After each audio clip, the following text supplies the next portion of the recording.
So if each of you could just kind of go through what you did last summer. I know a lot of the M1s were able to look at the research document that you guys sent out, listing some of the summer experiences and some of your feedback from them. But if each of you could just kind of go through, introduce yourself, and then say what you did last summer and like just give a brief overview of what it was like. So Yuri, you're in the top of my screen. Please start with you. Hi, I'm Yuri, like you said. So last summer I did the Robert Wood Summer Immersion Program. Um, and you guys will, I don't know if you've gotten it already, but the applications will be out probably soon or something. But it was a 1 week program and we got to follow Robert Wood, ortho faculty and residents, just basically kind of like a day-to-day life um exposure and things like that. So that was my summer experience, and I can talk more about that. Linda, do you want to go next?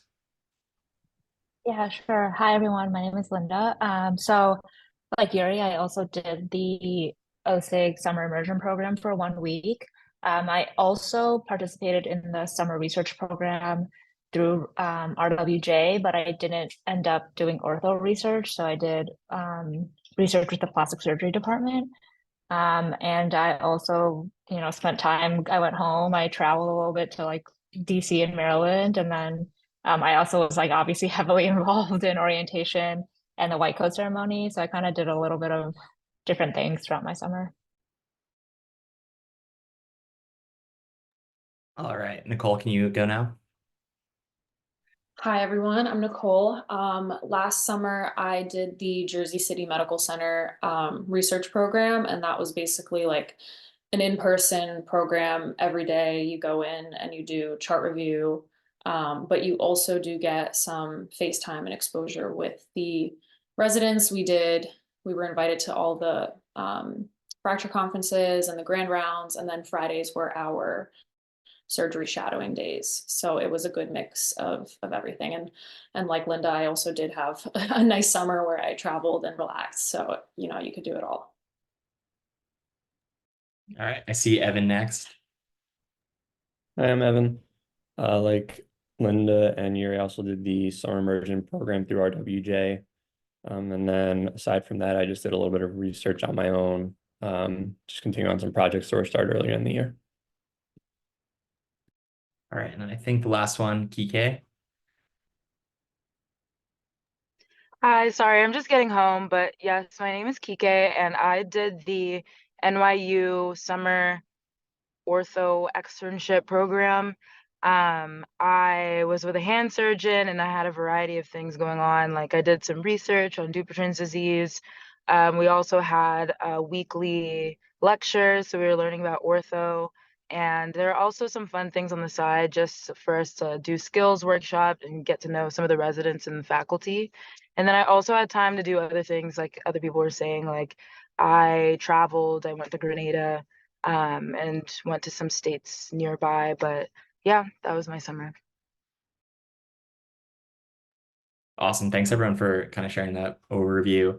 So I think we put together a list of questions, especially some that were submitted by M1s. And I think one question that was kind of brought up was what were like your thought processes in terms of planning for your summer? I know some of you mentioned you did research, some of you traveled, some of you did more of like a clinical shadowing program. So if anyone talk about like what they prioritized and what they thought about when they were planning their summer.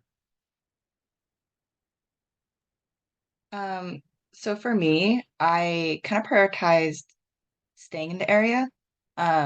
Also, I forgot to mention, I put it in the chat, but I did the Robert Wood training program, and I did it with Dr. Gat. So it was in the ortho department, so I could talk more about that. But yeah, so when I was planning my summer, I did everything with Robert Wood. Like sure, I applied to like other things, but once I got the immersion program and like once I started doing research with the ortho department here, I was like, I think I'm just gonna stick in the area, save on like living costs and like transport costs. So that was like my priority, and like that's how I strategized how I would want to spend the summer. I wanted a good mix of research and clinical exposure just because at the time, and kind of like still now, but at the time I wasn't sure if I was interested in it. I definitely wanted to shadow in it and to see what it was about because I did like the idea of being a surgeon because I like my surgery shadowing and other things. So I was like, like let me try this out. So just having like a consistent research and clinical experience in the same thing, that was what I was like prioritizing. Um, so yeah, that's why I did the summer immersion program, which was clinical ortho, and then I did the summer training program in the ortho department, which was like more research and academic. I can go next. So I think I started thinking about my summer probably about around this time right now, which I'm assuming many of you guys are also doing. I prioritized wanting to have time to go home and like relax. I think you'll hear from a lot of upperclassmen that this is your last summer to really do anything productive, whatever that means to you. It could mean research, it could mean doing a shadowing program. It could also mean just like actually not doing anything school related and really just enjoying your summer, which I know a lot of our classmates did. So don't think that that's not an option if you are thinking about that. But so I wanted to make sure that whatever I had planned for the summer could allow for me to also do other things. So that's a lot of like a large reason why I did the summer research program at Robert Wood because I wanted to also do research, but I think in terms of wanting to be flexible with your plans, it's really doable. You can do the research program and still do other stuff. And then I think the ortho program here at Robert Wood is also great because it's short. I wish it was longer, but I think in that sense, you only need to commit 1 week of your time, and it's right at the beginning of the summer, and then you have the rest of the summer off to either continue building those connections that you made with the ortho department, or doing other things like research or traveling or what have you. So I think it's just important to kind of figure out what do you want out of your summer and what do you think is going to be the most productive for you, and then there are like so many other options that can kind of make that you can use to like fit into what you want. So for me, I really wanted to prioritize getting a lot of research done. And like Linda said, like a productive summer for me was to just, get as much as I could out and published. And because I didn't really have much research experience going into medical school, and it was a bit slow. I started off a bit slow, like I wasn't a, M1 who got research in September, so I just wanted to get as much research done as possible, but also still have time to see friends and have a life. So I did want to stay pretty local, and Jersey City, that area has always been local to me. So yeah. I think for me, the biggest thing was I wanted something where I get a good idea of what it's like to be a resident. Through OSIG, there's a lot of opportunities that you can shadow, whether it's clinic or OR, which is good experience. But there's not many opportunities that we have throughout the curriculum until obviously you get into clinicals to live that life and see what it's like. Because it's, the thing for me, I didn't want to get to third year, do my ortho elective, and then be like, wow, this sucks. Like I can't do this for 2 weeks. I can't imagine doing this for 5 years. So I think doing something clinical is a great use of time to understand at least get a glimpse of what it's like to be a resident and be like, is this something I can see myself doing for the next 5 years? And then obviously beyond as an attending. But that was the biggest thing for me. And it's great. That program's great because unlike most of them they're short. So you still get to enjoy some of your summer.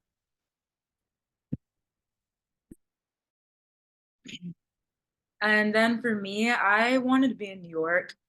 Before coming to New Jersey, I was living in New York and I kind of liked the life and missed some of my friends. So I thought it would be a cool way to stay connected by just doing a program there.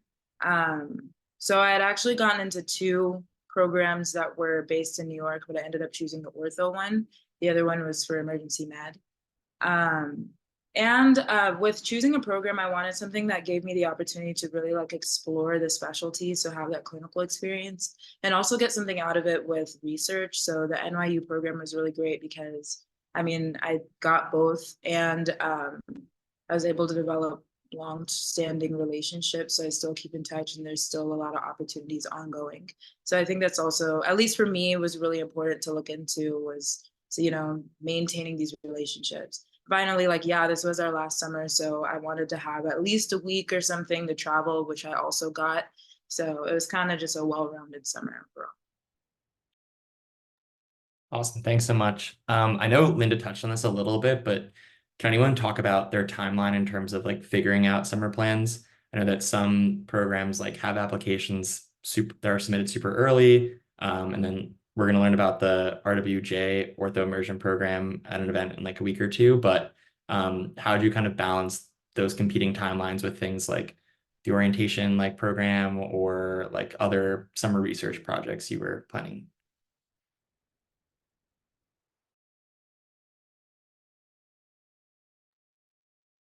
Is the question about application deadlines or managing? Yeah, just like how did you kind of manage like preparing for the summer? Were you thinking about it like now, or did you like, and then what did you like prioritize in terms of like you don't hear back from certain things for a couple of months or weeks? Did you apply to like multiple things and then turn them down and kind of that managing that process? Well, I just started thinking about it, I think a little before winter break. Um, and at that point, like I only realized like I don't know if you guys know Nth Dimensions. It's another program.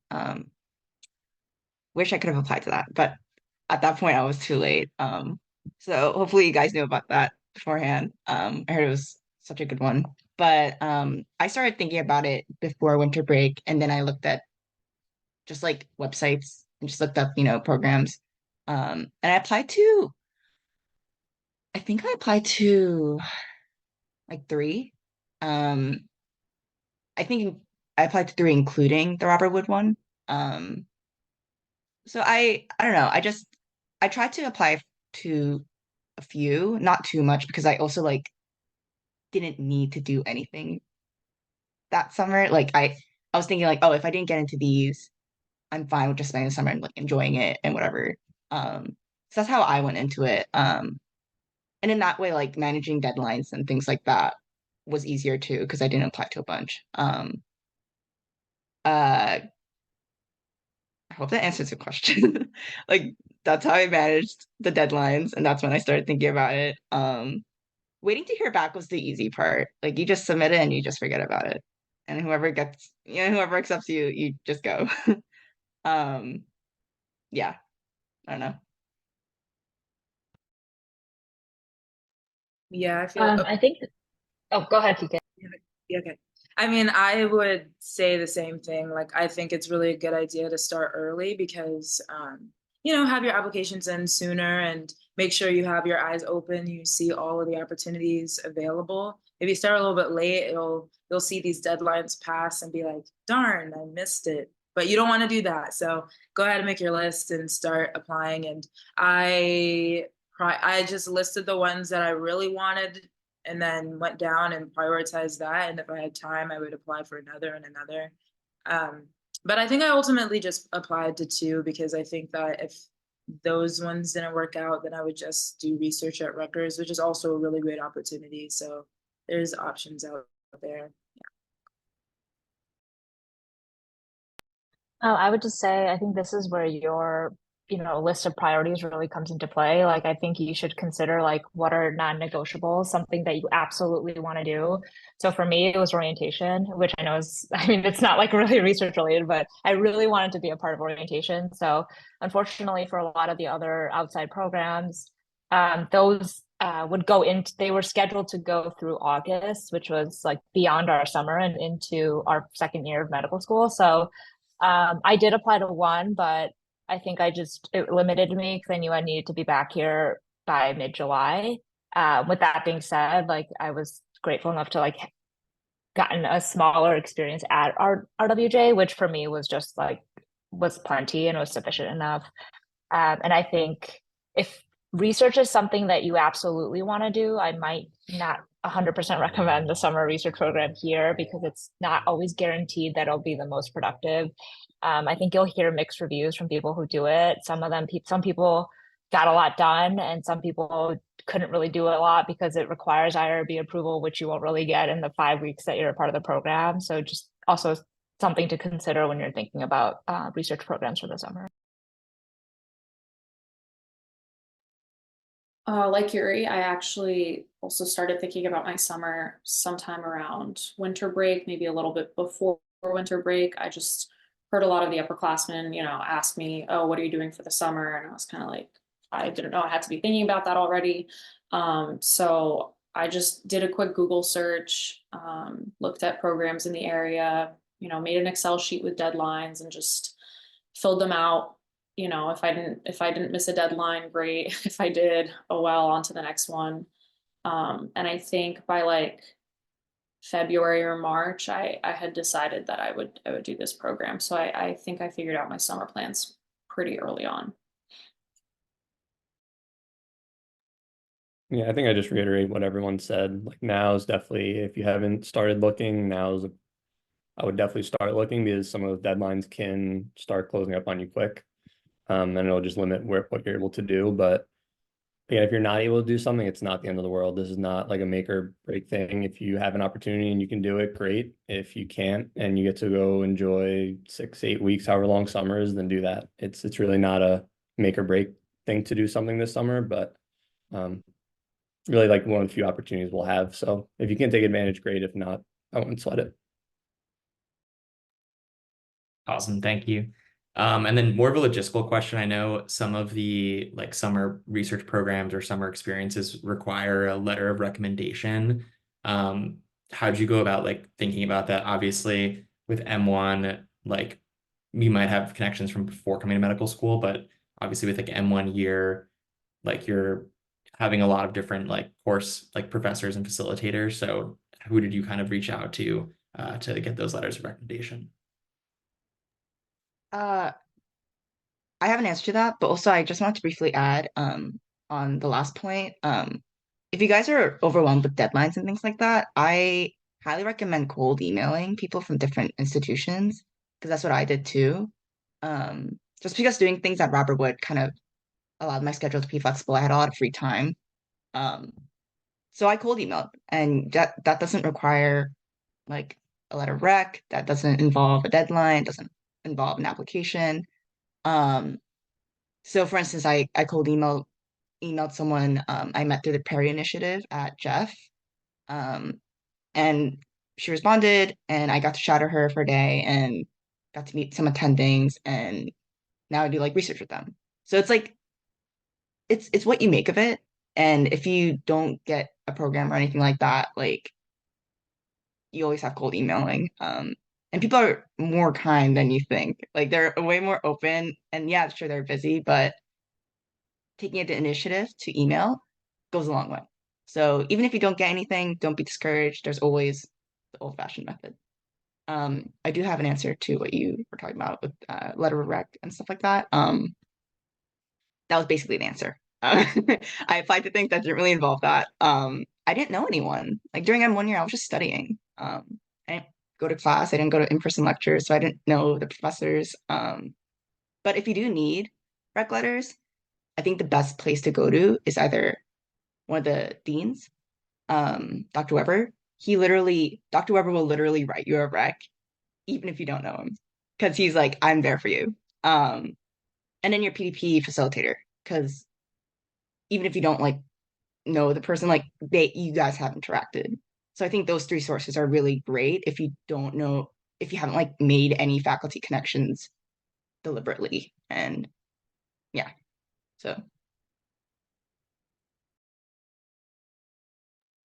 Yeah, I kind of like just with simple things like going to office hours and such, or like sending emails and just talking to the professors, I started building relationships. And then kind of inherently with the stuff that I'm involved in, I have like a lot of relationships with admin. But Dr. Weber was one of the people that I asked, and he wrote like an excellent um, recommendation for me. So I think he's definitely a good person to go to. Someone who's also really nice, Dr. Enfield. She's really sweet and would definitely write one for you. And I don't know if this will work well for every interest group, but every interest group I believe, has an advisor. So if you guys have like a relatively close relationship, or you think that they could speak to your character or something, then maybe that could be another person to reach out to for an whatever, a recommendation.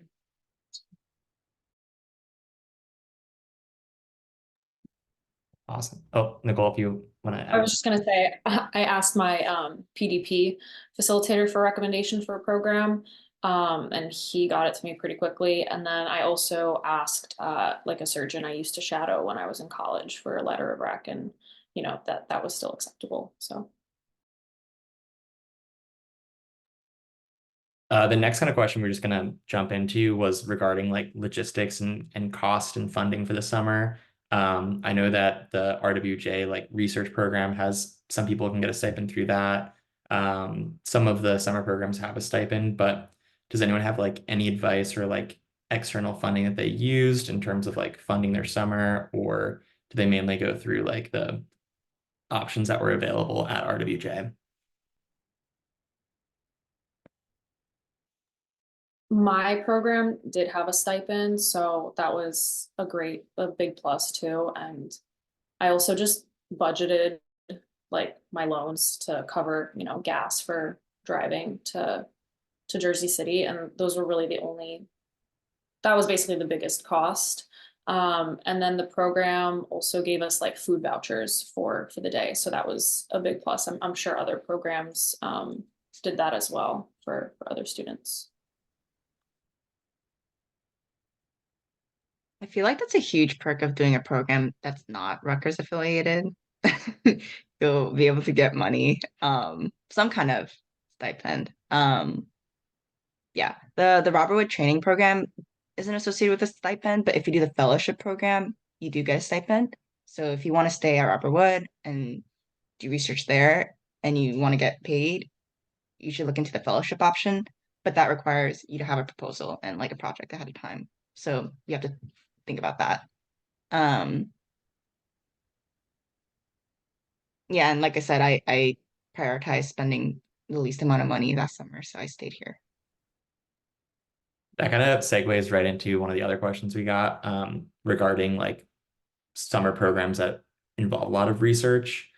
So for those who did summer research here, how did you go about, or here or anywhere else, how did you go about like finding a project or proposing a project idea, especially considering like the constraints of summer only being like 6 to 8 weeks? I can talk about the RWJ summer program. I think the good thing about that is there's two options. There's the training program or the fellowship program, and the fellowship program requires you to have a project and a mentor in mind. So if there's someone that you've been working on during your M1 year, or possibly even before that you want to start a project with, that'd be a great option. The training program is great for people who actually have like zero to very little experience or want to do research but don't have a mentor. The thing with that is you kind of enter, they can't guarantee you a certain mentor in a specific department, but they're pretty good about matching you with your interests. So obviously surgery was on my list. So I ended up in the plastic surgery department. And I think it really depends in terms of the timeline of getting research done. It depends on one, the types of projects that they have available for you to work on and where in the timeline they are.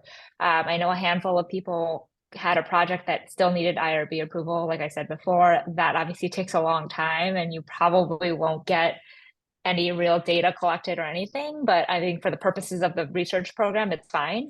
And if you end up in a project like that, that's obviously something that you should continue on into your second year. And I think that's another great reason why a lot of people do the program is because, you start this relationship, you start research, and depending on where you are, if you are able to complete one, maybe they'll have another project ready for you.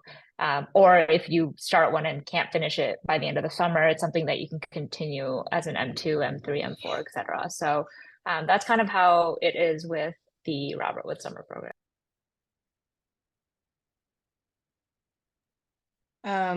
So I also did that program, but my entry into it was really weird. So I could talk about that. I'd initially wanted to do the fellowship program, so I reached out to Dr. Gatt with a project, and then we worked together to create a proposal to apply to the fellowship. Um, and this was like the IRB wasn't even approved and things like that. So it was very like, let's apply to this. I didn't get the fellowship, so I did the training program anyways. But in that way, like I ensured that I was working with the project and the person I want to work with. I got nothing done essentially that summer. And the IRB is still not submitted. So I think it's the what you do if you're in this program is very much, I want to say what you make of it, but also it depends on what kind of project you do. If it's something to do with IRB and if it's not something approved yet, I would kind of prepare myself to do something else so you could still be productive. But if it's something like you still need to get IRB review for, like that's just, I don't know. Um, so I wasn't able to collect results that summer. The research was very, like I did have a lot of time to do other things, but that was because I couldn't do anything with the project itself. So I feel like if you want structure and results, you have to be very, very upfront about what project you're doing, what you're gonna do in that time span, because I don't think I was like that. And so I could put it on my CV, the program and like the presentation we did at the end, but I didn't do anything. I hope that makes sense.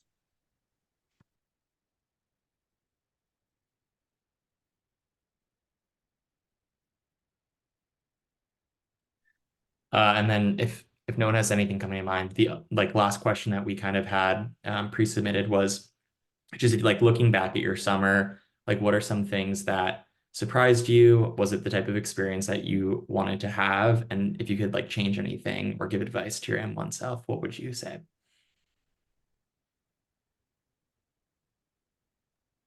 Wait, so the three things are what surprised you, and then what are the other two? What surprised you, and then what you like, what advice you'd give to your M1 self, or anything you'd change about the program that you did? Okay. So with NYU, what surprised me was, I don't know, I know it's like a great program and they can be very strict, like certain expectations, like they're very big on professionalism, but they also balance well with fun. So I thought that the program was going to be a lot more serious, but in our intro meeting, it was like, yeah, you guys like have the best time you want, like try these different things. Like it'll be just if you got to study for something, just focus on that. Like this is very chill. Just like what they really care about is like you dress appropriately, look professional, and then show up on time for things. And that's that. Um, I was surprised by, I wish I knew more ortho. Like, I wish I knew more anatomy before doing the program. So you M1s are lucky because you already had some of that anatomy. We hadn't even had any exposure to it. So it was really hard. Like my person I was shadowing, he was always like drilling me and asking me questions. And I had to do a lot of um, other research or other efforts just to make sure that I could keep up because I didn't know anything at all. And then I learned that Ortho Bullet is a really great resource. It tells you everything and breaks things down. And I think I only learned about that at the end of the summer. So in whatever ortho program you choose, I feel like Ortho Bullet is, to me, is like a great thing to do. Something that I would improve about the program, that was one thing I was going to tell them, like tell everybody about Ortho Bullet because I didn't like going into the clinical settings and being totally clueless. And what's another thing? I wish it was very more straightforward with the mentorship.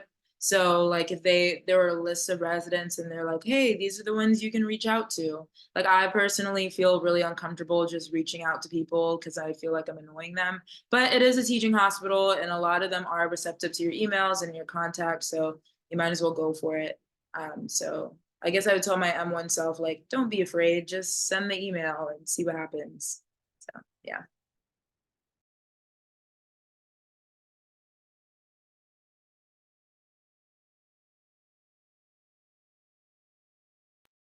I can go. I think one thing that surprised me was like how quickly the summer went by. In my head, I was like, oh, 7 weeks, that's like 2 months. That's like a very decent amount of time, but it goes by really fast. I think, right after the summer cumulative is like the first group for the immersion program basically started the week after that. And like since then, I think the time just flew by. So that's why I think really knowing like how you want to be productive is like really important before going in. I think having some sort of plan or outline of what you want to get done is crucial. I do think I wished I started thinking about my summer earlier. I think like a lot of people said, a lot of the other summer programs, their deadlines had already passed by the time I looked them up or found them online. So, who knows what my summer could have looked like otherwise. And I think if you're considering the OSIG program here, I think it's a really good idea if you're like not sure if you want to do ortho at all. Like I've had no prior exposure to ortho in any capacity before starting M1, and people were talking about it and it seemed really interesting, but I was like, I don't know if I can do this. And during the year I wasn't able to shadow really much with the ortho department. And so this was a really good time for me to kind of spend 1 week dedicated to just the ortho department and shadowing the residents and the attendings and surgeries and doing journal clubs and all that stuff. So I think just kind of having that sense was good. And then I think one thing I would change, I think just prepare yourself. If you end up doing the OSIG program, like just prepare yourself for really long days. It is really tiring. I had a lot of fun though. You learn a lot. But I do wish it was longer. I think a lot of us really enjoyed our time and wish we could spend more time like doing everything that we did. But I think overall it was a really, really good experience. I can go next. So I liked a lot about my program. The thing that surprised me the most was how much ortho knowledge and information I was able to absorb in such a short amount of time. Just from sitting in on fracture conferences, on the grand rounds, reading through patient charts, like you really do learn a lot. So it was a really great experience. And I also liked and honestly wasn't expecting this, but I also liked the fact that we were exposed to like the resident intern lifestyle, even though we were just doing like chart review. But like Evan said, it's important to experience, this kind of lifestyle. If you need to know if you can do this for the next 5 years and if you can handle it. So I wasn't expecting to get that part of the experience, but I did, which I really liked. So there's that. And then the one thing I disliked was the commute. On the way back, there's always traffic on I-95. So if you're not into driving, maybe pick a program that's a little bit closer to you.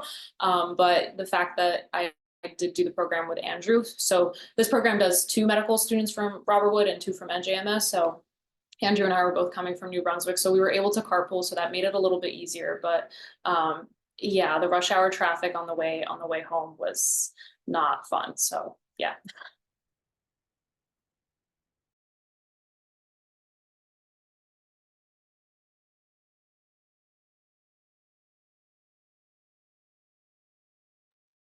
All right, I also missed a question earlier.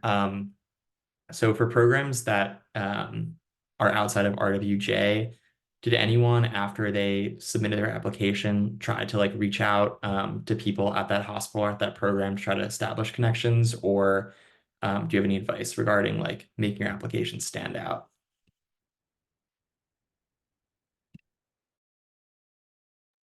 So your question is if I reached out to people at the school, and then what can I do to what can you do to make your application stand out? So for the first point, I have just been trying to maintain my relationships with the person I was originally paired with. And then I also realized sometimes it's good to connect with the research fellows at an institution, because they're, of course, trying to get stuff done and trying to submit things quickly. So like I also have a relationship with a couple of the research fellows, which is helpful for future programs.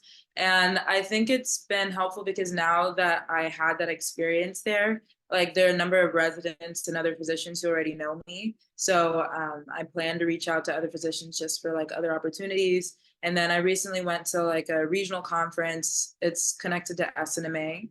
And they had some of the residents from NYU at the event. And after checking in, talking to them and saying like, you know, I want to do some shadowing with Dr. McLaurin. She's one of the trauma surgeons at NYU. They're like, yeah, sure, like reach out whenever. So I did. And I was able to shadow at the end of December. And if you just make positive relationships and you express your interest, they like to teach, they like to have people there sometimes, as long as you have that connection. So after shadowing that time, they're like, yeah, you should come back. So I'm just gonna keep in touch and keep showing up, and you know, you have your name out there and such. But yeah, I think also having that experience gave me the confidence to, you know, reach out to people more. A lot of these physicians are willing to work with you, whether it be research or shadowing. So whether or not you get into the program, it makes it easier if you're a part of a program associated with the school, but if not, like there's still a possibility. As for what I did to make my application stand out, I think having a strong recommendation from Dr. Weber. I think my past experiences connected with what I've done before, like now, has been helpful. I mean, I honestly don't know how to answer that question, because I think that just it's not always about what you're saying, it's like how you say it. So like how you're selling yourself. So like finding a way to tactfully like tell your story. And I know that I was probably one of many students who talked about some ortho problem that I had. Like I talked about like a spine problem, but it's like the way that I talked about it and my motivations in the field of orthopedics that hopefully was really, I guess, resonated with them. But yeah, I think in combination, like my story in combination to all of my past experiences with my CV plus recommendation are all the things that made me have a really strong application.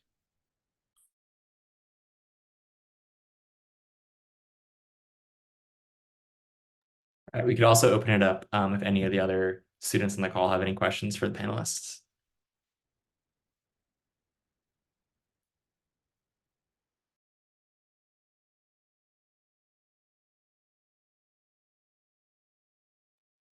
All right, any parting words from the M2s about planning for the summer? Anything we can do? Before we end, I had like a quick follow-up question for the applications, and Kike, you were just talking about that too. Did you focus on telling like your story of why are you motivated to go into ortho, or did you specifically like mention a project interest that you would want to work on? And that applies to everyone, that question. So I'll just kind of say how I kind of like to write things. I started off with like kind of an anecdote and talked about, you know, my kind of personal connection to orthopedics. So I guess I'll just tell y'all, like I have scoliosis, and that finding that out was really scary for me, because I swam competitively for how many, like 16 years, and I had like dreams for Olympic stuff, and I felt like if I had this issue, then I wouldn't be able to pursue them anymore. So that was kind of what I talked about. But I also like to discuss, you know, I talked a lot about my experiences. So that was my personal connection. I talked about what I had recently seen and why that mattered to me. I didn't necessarily talk about what I wanted to research. However, like I think that there could be space for that, because I think it's always important to talk about what your motivations are and then what you could add to a certain space. So if your research interest is something that like, and what you're interested in pursuing is something that you feel you could add to a new like group or a space, that's something that is worth touching on. So.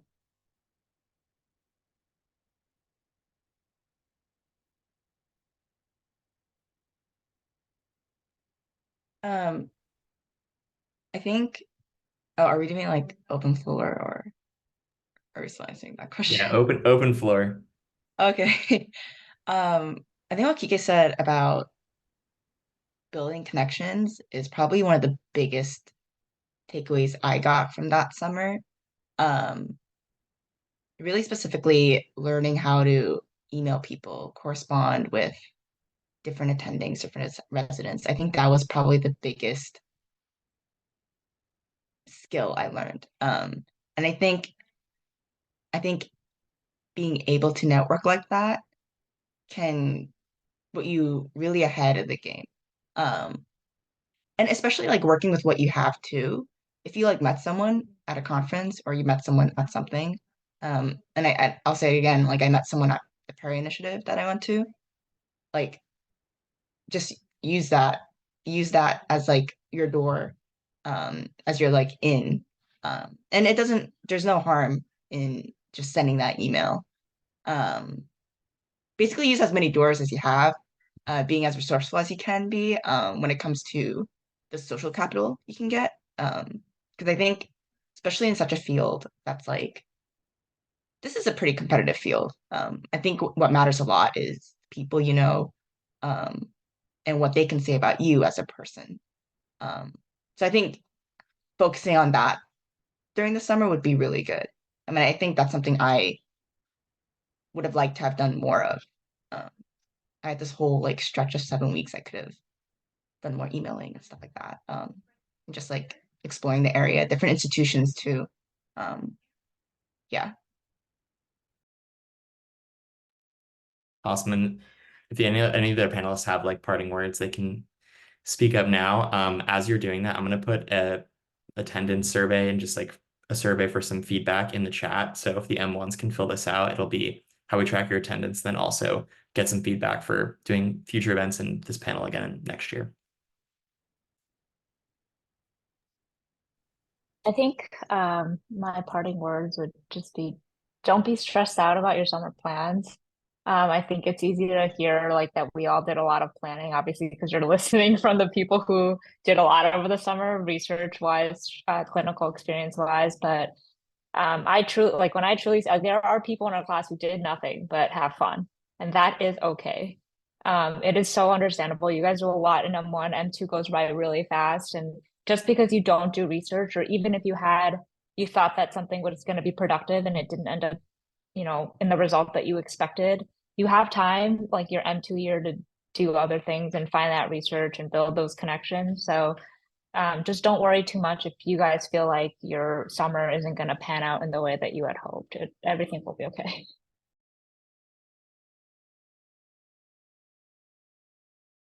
Yeah, I'll reiterate that I think don't stress out too much about this. If you have the opportunity to do something, great. If not, enjoy it. Enjoy the 2 months that you get.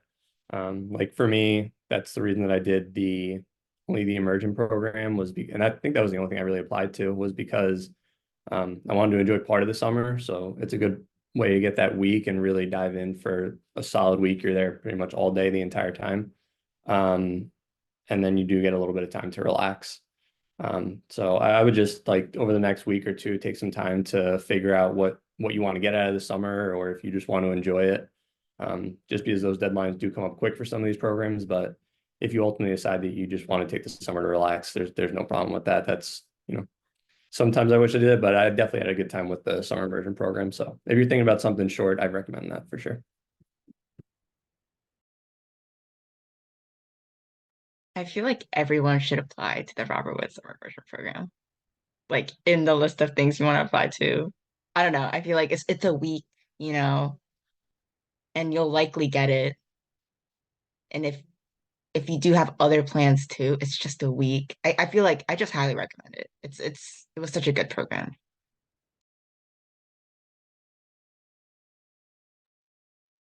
Awesome. Well, thank you so much to the M2s for coming out tonight. I know again, once again, you're like very busy.